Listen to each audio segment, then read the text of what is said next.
Welcome to Lifestyles with Terry Lynn. Today I'm going to attempt to make mulligan stew. There's no attempt about it. It is a simple soup, a stew that you put together based on you need like beef broth and onions and whatever you want to put in it pretty much. And you use some flour and you create a stew. And it was during Depression era that a lot of people made this stew because it was economical. They used whatever vegetables they had handy or whatever meat they had handy. So this is very interesting that I'm doing this because America is the melting pot.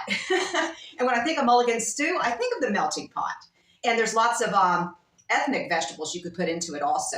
But I choose to use a vegetable that I harvested from my own garden, which is very important. Whatever you can harvest from, your own property, from your land or your homestead, you should do that and use it in your soups.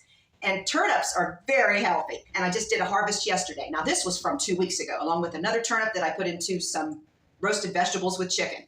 So yesterday I had a pretty good harvest. I'm going to show you see, I haven't cleaned them thoroughly yet, but I need to pill them and everything. So we're going to do that in just a moment. But I'm excited about this video because this is an Irish thing also. It was created back in the early 1900s, and even hobos ate this soup, and they cooked it over bonfires. However they did that, they had something they did to have a big pot of soup over a bonfire. I think it's just amazing. So let's get started. Oh, by the way, I wore purple because I think that we should cooperate with one another, no matter what our political interests are, our political backgrounds or whatever. We should cooperate and get along with one another and agree to disagree, but try to work things out for the betterment of this country. Okay, let's get started on this soup. And these turnips, we gotta cut them up. Here is a close-up of my fall harvest turnips. And mine is one medium size that has already been eaten. Of course, I'm not gonna use all of these in this stew, but I want to clean them and have them ready in the refrigerator to use up in the next 2 weeks or so. But they can keep for quite a while, but I wanna clean these up real good. So that's what I'm going to get started on. All right, then. The small ones, those will be easy. And I don't need to pill those because they're tender. They're going to be tender. I'm just going to, wash them. I've already washed these, but I'm going to wash them more thoroughly, of course. Now, I will be peeling the larger ones. So the smaller ones, I'm definitely going to put in the soup today. And along with I'm going to use all the small ones. If I need a medium one, I will. So those will be good to go as soon as I wash them and chop them up. So I have to give these a wash also. Obviously. I mean, the roots are still connected and everything. So, all right, then we'll do this medium one. Oh, okay. So that's an example of, I'm getting these ready to pill, and I'm going to be using a pillar. So you'll see me do that next. All right, then. These are what I'm going to use today for sure. And I'm going to use, let's see, one of these. I think this one. I started to pill it, and they pill very easily. So I've got to pill these. Now, the small to medium, these are extremely small. Look how tiny this one is. I'm going to use it. It could probably just go in the stew like this, but after I wash it, of course. Because these are more tender. The smaller they are, the more tender the pillings are. But the larger ones are more tough. You want to pill those. So I decided to pill these. But these two, I'm not going to use at all today. So I'm going to put these back in the refrigerator. I'm not even going to wash them right now. I'm not going to give them a second wash, is what I mean. Because I'm going to use these another time. But this is what I'm going to use in the stew today. So I need to pill these two babies. Now, let's get busy. I'm pilling them. Very easy, just like potatoes. By the way, most people do not have turnips in America, I assume. Most people do not even know what turnips taste like. If you're curious about turnips, they are very healthy. They have calcium. They actually contain calcium, which is amazing. And they're good for your eyes. They have vitamin C and other vitamins that are important. They're good for your heart. The only problem about eating too many, there's something in it that may cause stomach irritation. So I can't see anyone overdosing on turnips in America, but in some Eastern European countries, I believe they eat a lot of turnips. And if anyone in one of those countries is watching this, I hope you enjoy the video. And if you can, I'm going to leave this open for comments. You can let me know anything about turnips that I need to know, because this is the first year that I've grown them, so I need to know as much as possible. I just know that they're filling like potatoes, but they're spicier. And like I said, if you don't have turnips, use potatoes, for goodness sake. So just work along with me if you want. Peel your potatoes and get them ready for your mulligan stew. This is a lot of fun. Oh, they're easy to peel. I just love it. These are what I'm using today. These are going back in the, I'm not even going to wash these. Like I said, I'm going to wash these thoroughly and cut them up. These are going in the refrigerator for another time. Maybe another meal that I'll make in front of YouTube. Who knows? Okay, I'm going to wash these off in this strainer. How easy is that? Just wanted you to see my sink. No, I'm just kidding. This is a lot of fun. They smell spicy. Ooh. That's all for this. Okay, time to chop up. The smaller ones are very easy to do. I want them in small pieces so they'll cook faster. And I like small chunks of vegetables, not into large chunks that much. Okay, there we go. They're easy. They're easier than sweet potatoes to chop up, I'll tell you that, until right now. Okay, that's good. This is not bad at all.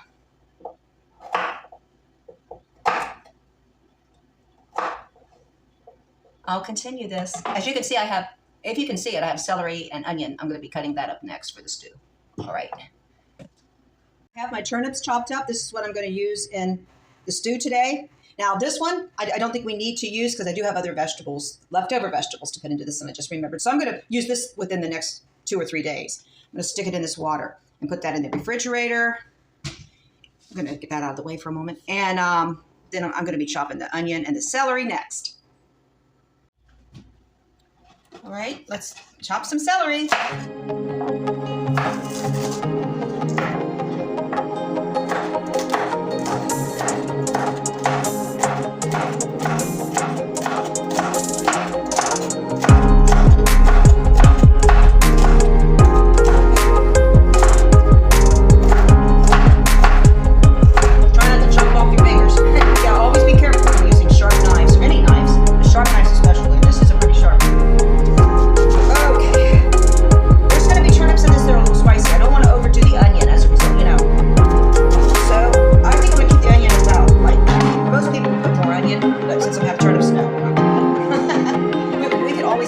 Scallions to our soup if we wanted more of that onion flavor afterward.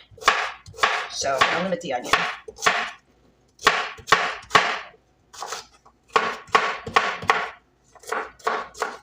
Now I know I can't chop onion like Julia Childs, but I would love to watch her channel and get more ideas because I've never taken cooking lessons, obviously. And I don't think people should be criticized as long as they're getting it done. Get the job done and be careful about it. Safety is of the utmost importance. One more thing I need to chop up is the corn. We grew this corn in the garden. So I'm going to slice it off the cob. We're going to use it in the mulligan stew also. Woo, I love this. This is good corn. Oh, it turned out really good this year, and my husband's anxious for us to till some more ground and have even a larger planting next year. There we go. And I'll cut it off the cob. This is a good way to do it, and it tastes so fresh and delicious. We froze this with plastic wrap, then we put it in a freezer bag, and we did not have to blanch this corn. As long as you use the plastic wrap on each individual ear and put in the freezer bag, and my husband, he squeezed all the air out of the freezer bag so there wasn't any air bubbles or anything. That was to prevent it frosting, whatever they call that. Now it's time to show you the ingredients I'm going to use in the mulligan stew. I'm going to use cooking oil for when I'm cooking the onions and celery. I'll be using a little Lowry's. I'll be using beef broth. That's bouillon right here. A little bit of green beans, probably half a can. And I'll be using leftover vegetables and chicken, leftover chicken. And I'll be using the vegetables we cut up today. So a little salt, pepper, probably some parsley, maybe a little garlic powder for flavor, and corn. And this is the meat. I'm going to be using the beef, is roast beef. I'm not using the whole can, by the way. I need half that can for another meal. Okay, that's what we're going to be using. If there's anything else, I'll just throw it in at the last minute. We'll see how this goes. And the most natural ingredient of all, H2O. We'll be using up to 6 cups, give or take a few. All right, I'll put a little oil in the pan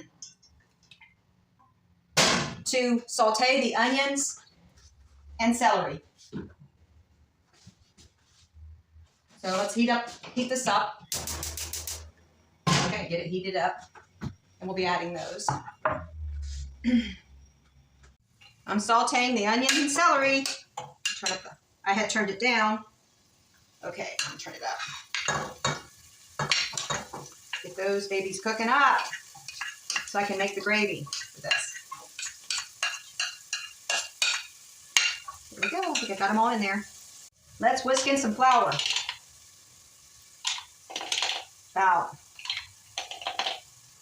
I would say about 5 tablespoons, give or take a few. All right. Turn that all the way down to low. Let that form little clumps of dough along with the celery and onion. We're going to start adding the water with beef bouillon real soon. Let that cook a little bit. I want to brown up a little bit.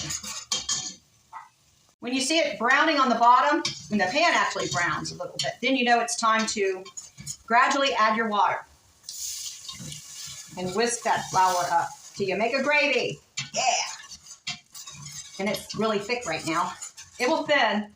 Woo, we got to get some more going in there. We're going to have dumplings. Then you turn the heat up a little bit and adjust it however you need to adjust it. I'm going to add my powdered beef bouillon. I'm just going to do about 4 teaspoons. We're going to have a lot more water in here, so I'm going to whisk that in. That will make it darker.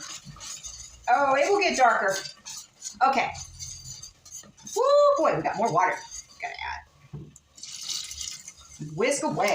It's a lot of fun, but it's hot. It's getting hot in here. Okay. Go ahead and add your turnips because they need to cook. That's the only thing that really needs fully cooked. The celery and onion have already been cooked. Even the corn can be added at the end because it's edible the way it is. So we want to add the vegetables that vegetables and meat that are pre-cooked. We want to add those at the end. Okay. I'm adding a little more water.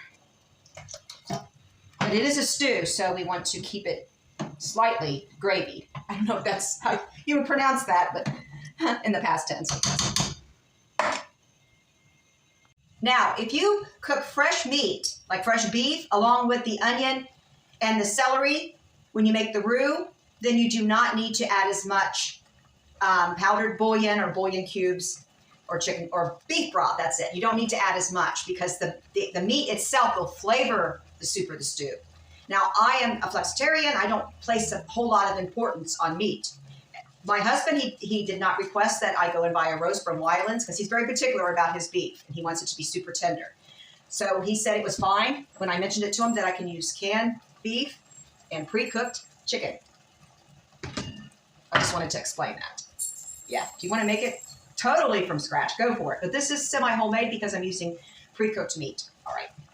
Okay, the stew is cooking away. You just cooked until the turnips or potatoes, whatever you're using, as your main vegetable base. When they're done, then you can add everything else, and you'll be done in no time with this, if you're using pre-cooked meat, of course. Or if your other vegetables are pre-cooked, like mine are. I did give this a taste test. It's tasting pretty good. I don't think I need to add too much more water, maybe a little bit more. Okay, let's test out a turnip and see if it's fork tender. So I got it on the spoon here.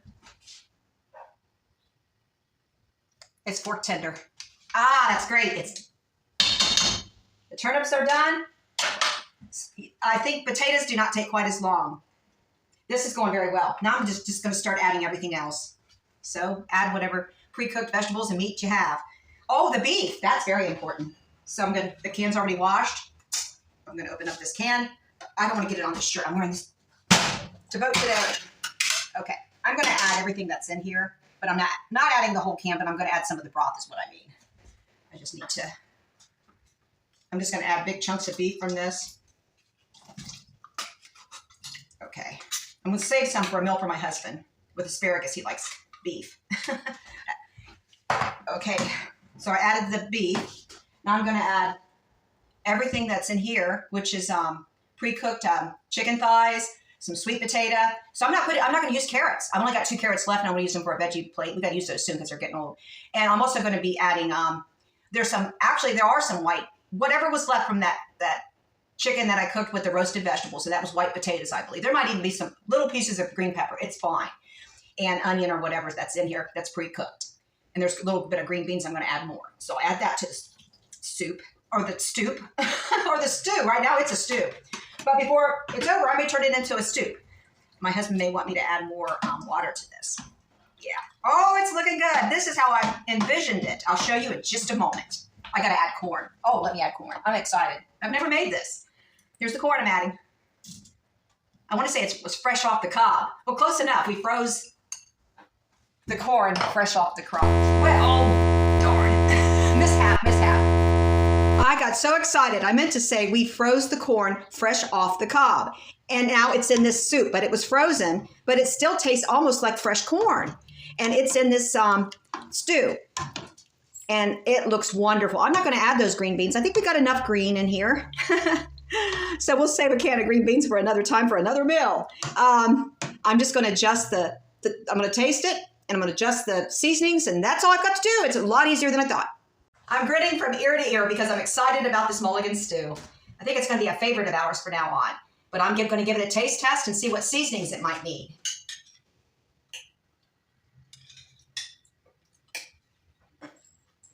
It doesn't need much. A little Lowry's, just a little garlic powder, and a little parsley. And I wish I had fresh parsley. I plan on growing that next year for sure. Fresh parsley would be amazing in this. So if you're making this, get some fresh parsley, or just go pick it from your garden.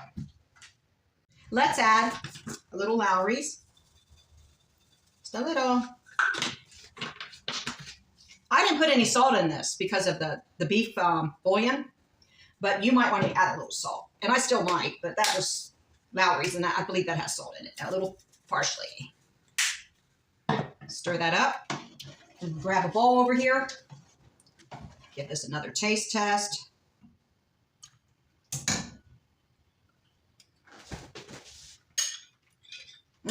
That's much better. It tastes like stew, but it's, I put quite a bit of water. Let's see how much I used. But basically, I only used 4 cups of water. That's hard to believe because it's on the thin side for gravy, but it thickens in the refrigerator. I found that out. We're going to be freezing most of this, just so you know. That chicken was getting kind of old, and I need to freeze most of it. But I want my husband to try a bowl for lunch after the election. After we vote. I did add some salt and pepper to the soup, or stew, whatever you call it. It's more like a soup, I would say, but it will thicken in the refrigerator and become a stew again. I took about 4 cups of water, and it looks like more water than that, but because of the flour and the gravy, it just made a good gravy for the stew. So I think it turned out really well. I'm very pleased with it. And I think my husband will like it too. I want to make him some Dixie biscuits coming up. And I may do this for the video, and I may not. It depends on how things go down at where we're going to vote. And hopefully there won't be any riots or anything. I don't think so. After the election, that's when I'm very concerned about what might be going on. So I just want all of you to just be as happy as possible.